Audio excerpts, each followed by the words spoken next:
Many people assume belief alone is enough, but transformation is what counts. Belief is easy. It costs nothing to say, I believe. You can whisper it in a crowd, you can post it on your social media, you can tell people around you that you believe in God, in eternity, in salvation, but if that belief doesn't shape your life, then it's nothing more than empty words. Belief that doesn't demand change is just comfort in disguise. It's like holding a seed in your hand, but never planting it in the soil. You may own the seed, you may protect it, but if it never grows roots and produces fruit, then what good was it? Belief without transformation leaves you the same as you were before. Transformation is the evidence of real faith. Transformation is waking up every morning and asking yourself, am I living differently because of what I believe? Transformation means you choose integrity when no one is watching. You choose kindness when your heart wants revenge. You choose self-control when your body screams for indulgence. Transformation isn't just about praying once in a while. It's about letting prayer redirect the course of your day. It's about letting your faith interrupt your comfort zone, challenge your excuses, and demand more from you than just words. Because one day, words will collapse, but the life you lived will stand as the evidence of what you truly believed. And this is where so many people get shocked. They thought belief was enough. They thought a prayer said years ago, or a religious service attended out of routine, or a Bible kept on their shelf as decoration would carry them through. But when the moment of truth comes, the moment of the rapture, they'll realize belief without transformation was like carrying an empty lamp. The outside looked religious, but there was no oil inside, and without oil, the lamp cannot shine. Without transformation, the belief cannot stand. Faith without action is like a lamp with no oil, it cannot shine. You can carry the lamp in your hand, you can polish it, you can show it off to others, but when darkness falls, it will betray you. The lamp may look impressive on the outside, but without oil, it is powerless. In the same way, faith that doesn't lead to action is just decoration. It looks good but changes nothing. Real faith demands movement, and movement reveals what you truly believe. Think about it. If you say you believe the plane will fly but refuse to step on board, do you really believe? If you say you trust a bridge but never cross it, is your trust real? That's exactly what happens when faith remains only in words. It sounds spiritual, but when tested, it has no weight. A lamp without oil is nothing more than a shell, and faith without action is nothing more than empty noise. And here is where so many hearts break. They believed with their lips, but lived unchanged in their actions. They carried the lamp, but ignored the oil. They told others they had faith, but their choices denied it. And when the midnight cry comes, when the moment of separation happens, they will discover their lamp was useless. Faith, my friends, is not proven in what you say you'll do. It is proven in what you actually do. Being religious is not the same as being ready. Religion can be routine, attending services, repeating prayers, memorizing verses, even serving in a ministry, yet still being completely unprepared in the heart. It is possible to be busy in the house of God, but empty of the presence of God. Many people mistake religious activity for spiritual intimacy, but they are not the same. Religion may impress people, but readiness is what God is looking for. You can wear the cross around your neck, you can sing the songs, you can bow your head when everyone else does, but if your heart is far away, all of it becomes an act. Religion without readiness is like rehearsing lines for a play, but never living the role in real life. It looks convincing to an audience, but when the curtain falls, the truth is exposed. God is not fooled by outward rituals. He sees the heart. This is why the shocking truth cuts so deep. Many believers will find themselves left behind because they trusted in their religion instead of their relationship. They thought their attendance record was enough. They thought their public image was enough. They thought their outward performance was enough. But the rapture is not about performance. It is about preparedness. And preparedness is birthed in the quiet, unseen places of the heart, where religion cannot hide and readiness cannot be faked. Comfort can be more dangerous than doubt. It makes us spiritually sleepy. Doubt at least makes you wrestle, makes you question, makes you search for answers, but comfort lulls you into silence, convinces you that nothing urgent needs to change, whispers to you that you have time, that you can prepare later. Comfort is a soft pillow that slowly suffocates your passion. It doesn't shout. It sings you a lullaby until your fire dies out. The truth is, comfort feels good but steals greatness. It tells you to stay where you are instead of pressing forward. It convinces you that tomorrow is guaranteed, so why act today? It blinds you to the urgency of the moment. And in the spiritual journey, comfort is often more fatal than struggle, because struggle at least awakens your spirit to fight, while comfort lulls it to sleep. Many believers aren't missing the mark because of deep doubts. They're missing it because of deep comfort. They've built a life where everything feels safe, predictable, and familiar, and in that safety they've lost their hunger. They're spiritually asleep while the world is shaking, spiritually drowsy while eternity is drawing near. And when the trumpet sounds, they will not be ready, not because they didn't believe, but because they were too comfortable to stay awake. The rapture won't wait for excuses, it calls for readiness now. Excuses are the language of delay, the comforting stories we tell ourselves to justify our inaction. I'll get serious tomorrow. I'll change when life slows down. I'll give God my all after I've lived a little more. But the rapture is not delayed by human timelines. It does not consult our calendar or bend to our schedule. When the call comes, it comes, and in that moment, excuses will collapse under the weight of reality. We live in a world that normalizes procrastination. We delay responsibilities, delay decisions, delay commitment. But spiritual readiness cannot be delayed. It is either real in the moment or it does not exist at all. The rapture does not wait for the convenient hour. It does not pause for someone who planned to prepare later. It demands readiness in the now, in the present, in the urgency of today. And here is where the sting hits hardest. People will stand in shock, explaining to themselves why they weren't ready. They'll recall the sermons they ignored, the warnings they brushed aside, the moments they felt convicted but silenced the voice within. But explanations will not matter when eternity arrives. Excuses may comfort you for a season, but they cannot save you in the moment of truth. The rapture will not listen to reasons. It will separate only the ready from the unready. Living in compromise weakens the urgency of faith. Compromise whispers that a little won't hurt, a little sin, a little distraction, a little disobedience. It tells you that you can still hold on to faith while holding on to the world at the same time. But compromise is like a slow leak in a tire. It doesn't burst suddenly, but little by little it drains your strength until you're stranded. It is the silent thief that robs faith of its power. Compromise convinces you that tomorrow is guaranteed, so today you can bend the rules. It teaches you to soften your convictions, to blend in, to live with one foot in the light and one in the darkness. But urgency cannot survive where compromise lives. Urgency says, act now, decide today. Compromise says, wait until later, no harm done. Yet later never comes, and the fire of faith grows colder with every small surrender. And here lies the danger. Many believers are not walking away from God in rebellion. They are drifting away through compromise. They are still in church, still singing, still smiling, but inwardly their urgency has been choked out by divided loyalty. And when the trumpet sounds, it will not be rebellion that holds them back. It will be the quiet, deadly weight of compromise that kept them unprepared. True belief reshapes your daily choices, not just your Sunday ones. It is easy to be faithful for an hour on Sunday morning, but what about Monday when the stress hits? What about Wednesday when temptation whispers? What about Friday night when compromise feels more attractive than conviction? Real belief isn't proven by the songs you sing once a week. It's proven by the decisions you make every single day. If your faith is only visible when others are watching, then it's not faith, it's performance.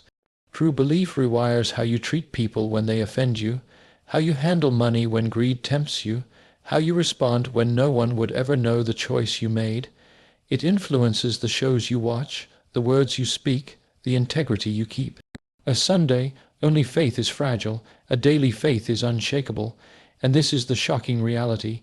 Many will discover too late that they lived their faith like an event instead of a lifestyle. They were faithful for an hour, but careless for the rest of the week. They believed in word, but denied it in action. But when the rapture comes, it will not check church attendance.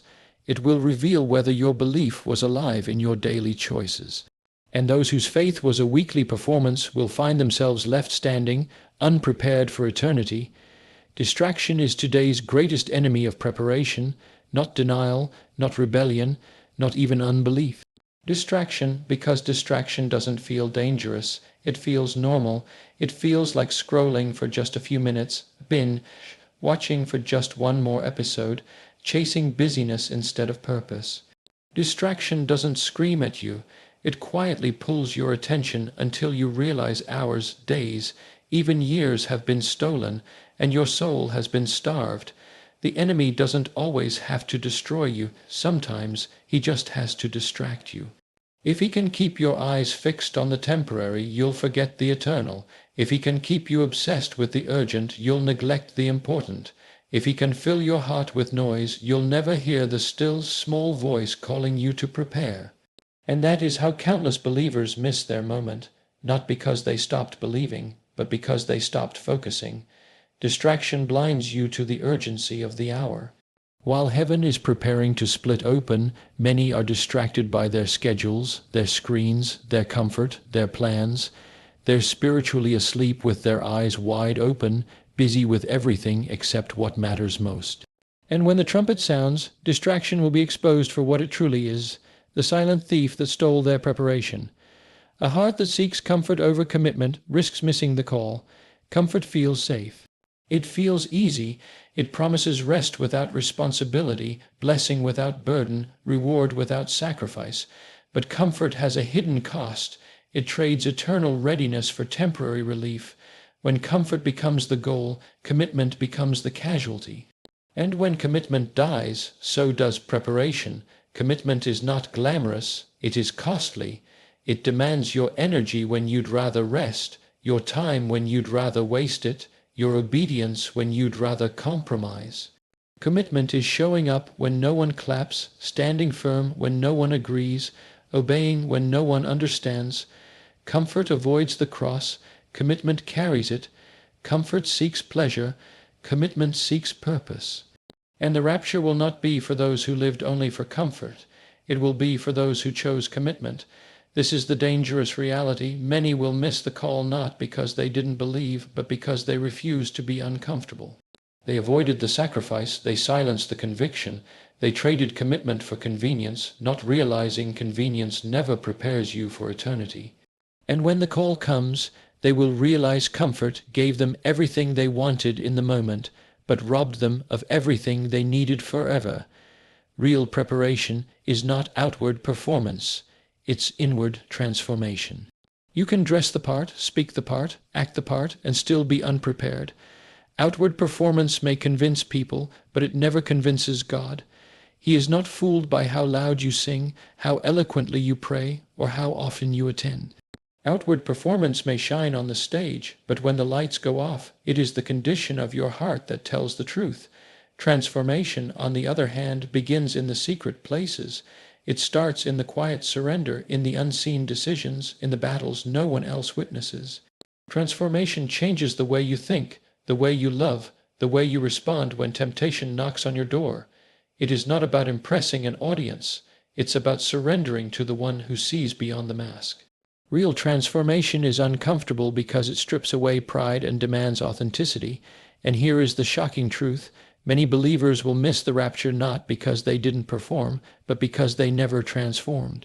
They wore the right clothes, knew the right language, followed the right customs, but their hearts remained untouched. The rapture is not about those who appeared ready. It is about those who truly were. And readiness is not seen in the show you put on. It is proven in the change that takes root deep within your soul.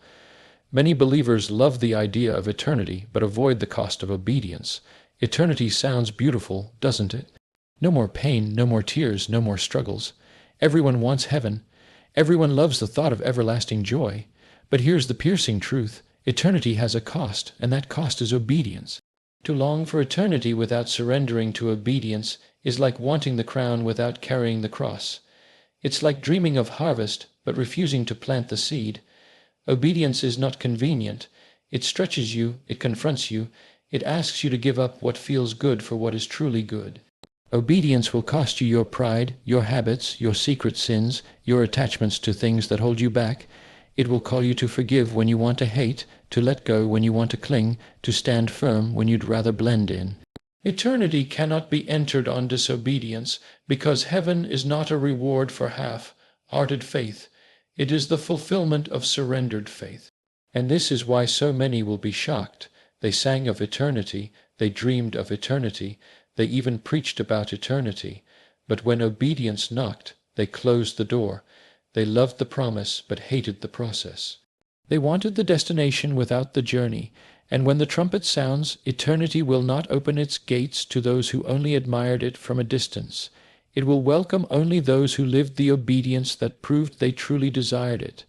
The shocking truth, not everyone who says, "I believe," will be taken. Those 3 words, "I believe," roll so easily off the tongue. They sound convincing, they sound spiritual, they sound safe. But the rapture will not be determined by words spoken in comfort. It will be determined by lives lived in conviction. Saying "I believe" without living it is like claiming you're a runner but never taking a step, like declaring you're a soldier but never entering the battle. The title means nothing without the proof. There are many who will stand before God and say, "But I believed." Yet belief without surrender is hollow. Belief without obedience is empty. Belief without transformation is powerless. The shocking truth is that faith is not measured in declarations.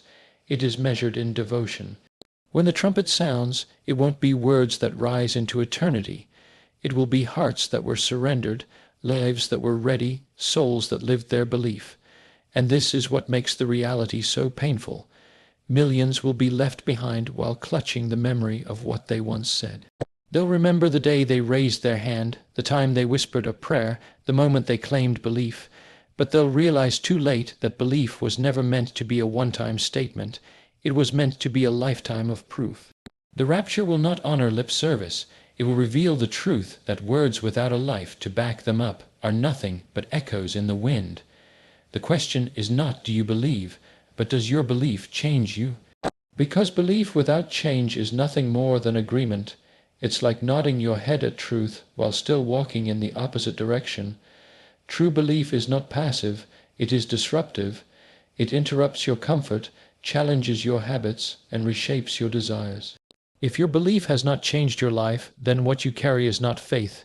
It's theory, and theory cannot save you when the rapture comes.